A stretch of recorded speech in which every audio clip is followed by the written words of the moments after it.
Bismillahirrahmanirrahim. Wallahu a'lam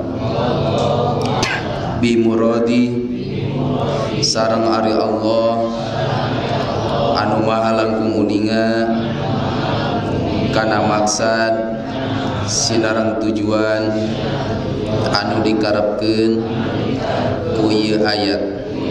Sumalam takun mangka hanteu bukti fitnatahum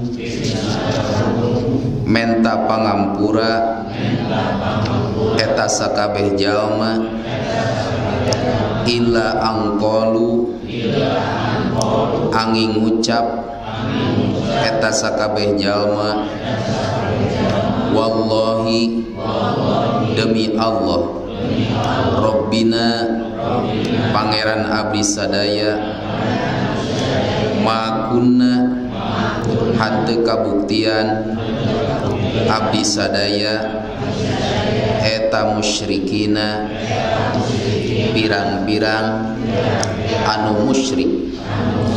Ungdur kudu ningali aranjeun kaifa kadzabu kumaha ngabohongkeunana eta sakabeh musyrikin ala anfusihim kapirang-pirang awakna eta musyrikin wadalla jeung leungit anhum ti eta musyrikin naon ma perkara kanu anu kabuktian eta musyrikin yabtaruna cicieunnan bohongna.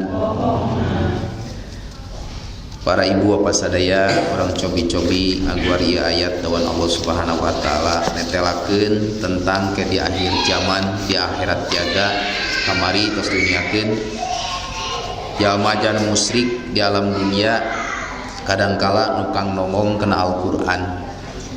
Malahan ke dina ayat anu kapayuna Allah tos maparinan 3 poin. Hiji, Allah maparinan nyatana Al-Qur'an. Nomor kaduana Allah maparinan hikmah. Nomor katiluna Allah maparinan para nabi. Jadi hiji Allah maparinan Al-Qur'an. Al-Qur'an sifatna khusus. Oge aya disebut ayat. Pami ayat sifatna nyatana umum. Aya ayat, aya Al-Qur'an. Pami ayat sifatna umum. Pami Al-Qur'an sifatna khusus. Naon ari hikmah? Aya Al-Qur'an, aya hikmah. Sebagian ulama muniakeun hikmah nyatana sunat. Jadi hikmah teh sunat. Tasadaya Al-Qur'an ayat hikmah tos dicantum nyatana dilungsurkeun para nabi. Jadi kanggo ngajelaskeun Al-Qur'an, al-hikmah dijelaskeun ku para nabi. Ayat-ayat Allah diantaranya naon anu sifatna umum. Contoh ayat Allah nulungsurkeun aya ayat tertulis, aya ayat tidak tertulis. Contoh ayat tertulis alam semesta eta ayat tertulis. Ayat tidak tertulis nyatana Al-Qur'anul Karim. Jadi ngaraya seratanana mah ti zaman Khalifah Sayyidina Utsman baru diserat janten 7 surat 7 Al-Qur'an dibagikeun ka tiap negara. Baru aya Al-Qur'an. Jadi ayat tidak tertulis. Tak ayat anu tertulis nyatana alam semesta, ayat anu tidak tertulis nyatana Al-Qur'anul Karim ditampung diantarana ku para nabi. Diantarana diantawisna nyatana nabi urang nabi besar Muhammad sallallahu alaihi wasallam. Aya disebut hikmah sabab pami urang nafsiran Al-Qur'an kedah aya nyatana ayat tahsis.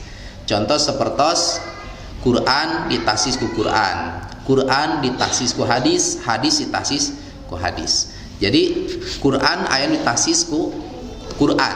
Contoh sapertos dina Quran, pami urang penak jeung umat kafir bunuh. Lamun ayat eta diterapkeun ku urang, tiap panggih jeung urang kafir kudu kumaha? Kudu dibunuh bahaya. Ditahsis ku Quran, lakum dinukum waliyadin. Lajeng Quran ditasis ku Quran, Quran ditasis ku hadis. Dina Quran ud'uni astajib lakum, prak anjeun minta ka kami pasti bakal ngijabah. Tasis ku naon? Ku hadis.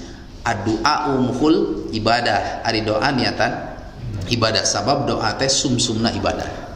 Jadi sadayana di antarana Quran tasis ku hadis. Oge hadis ditasis hadis. Contoh hadis tasis ku hadis. Kangjeng Rasul kapungkur ngalarang jaroh, kadienakeun miwarang jaroh. Naon sababna? Kapungkur para sahabat da can kiat nyatana kaimananna, tapi kadienakeun para sahabat tos kiat kaimananna mangka miwarang jaroh. Eta diantarana